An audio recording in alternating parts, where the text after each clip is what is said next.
Sementara mereka saja hanya memiliki sepiring makanan. Jika setengahnya diberikan kepada laki-laki tersebut, maka tersisa setengah. Hai, ketemu lagi sama aku. Kali ini aku akan membawakan salah satu kisah tentang seorang laki-laki yang hidup dengan ekonomi yang sangat-sangat sederhana, bahkan bisa dibilang sangat pas-pasan saja bersama seorang istri dan 4 orang anaknya. Jadi, suatu ketika ketika keluarga ini hendak makan malam bersama, tiba-tiba ada orang yang mengetuk pintu rumah mereka dari luar. Tok tok tok, assalamualaikum, begitu bunyinya. Maka sang istri pun berjalan ke arah pintu dan membuka pintu tersebut. Ternyata yang datang bertamu pada saat itu adalah seorang laki-laki yang juga seorang yang miskin juga ternyata. Dan niat dia datang bertamu pada keluarga tersebut adalah hendak meminta makanan. Mendengar hal tersebut, maka sang istri pun menoleh kepada suaminya. Bagaimana ini wahai suamiku? Sementara mereka saja hanya memiliki sepiring makanan. Jika setengahnya diberikan kepada laki-laki tersebut, maka tersisa setengah. Bayangin loh, cukup kagak untuk mereka? Bayangin, istri, suami, dan 4 orang anaknya, berarti ada orang 6. Makan setengah piring makanan. Cukup kagak? Ya pasti kagak bakalan cukup. Bahkan bisa jadi di antara mereka berenam itu ada yang makan dan ada yang kagak. Mendengar hal tersebut, maka apa jawaban suami yang soleh ini? Ya sudah, katanya, berikan saja semua makanan itu kepada laki-laki tersebut. Setelah beberapa waktu berlalu, ketika tengah malam, anak-anaknya ini menangis karena kelaparan. Iyalah, lapar kalau kagak makan. Aku saja kagak bisa tidur kalau kagak makan. Skip. Melihat anak-anaknya yang menangis karena menahan lapar karena kelaparan ini, maka sang istri pun ikut sedih juga lah, ikut pusing juga lah, menangis juga lah, dan berkata kepada suaminya, wahai suamiku, bagaimana ini solusinya? Maka sang suami pun menjawab, baiklah, katanya, tunggulah di rumah. Maka sang suami pun keluar dari rumah, pergi dari rumah tidak jauh-jauh. Dia pun memutuskan untuk masuk ke dalam masjid yang ada di sekitar rumahnya. Di dalam masjid pun dia berdoa, ya Allah, Engkau yang maha mengetahui bahwasanya aku, istriku, beserta anak-anakku sedang lapar saat ini. Kami lapar malam ini ya Allah. Hamba mohon kepadamu, berikanlah kami makanan. Itu terus doa-doa yang diulanginya. Dan dikatakan juga dalam kisah ini bahwasanya di negeri tersebut ada seorang raja yang dalam seminggu ini dia ini telah bertobat tapi tetap saja selalu merasa gelisah.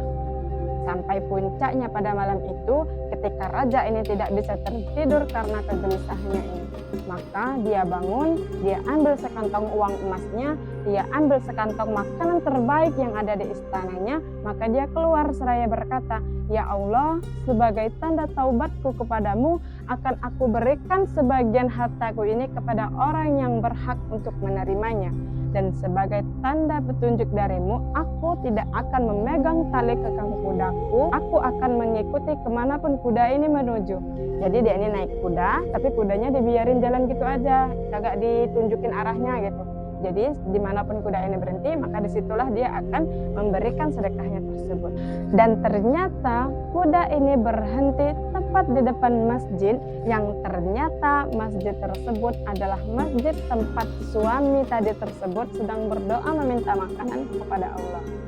Tapi karena pada zaman itu masih belum ada penerangannya, masih gelap, jadi sang raja tidak bisa melihat ke dalam dan berpikir, kenapa kuda ini berhenti di depan masjid tanpa berpanjang? Udahlah, gak apa-apa lah, katanya. Turun, dia ambil sekantong uang emasnya, dia ambil sekantong makanannya, maka dia bawa masuk ke dalam masjid itu.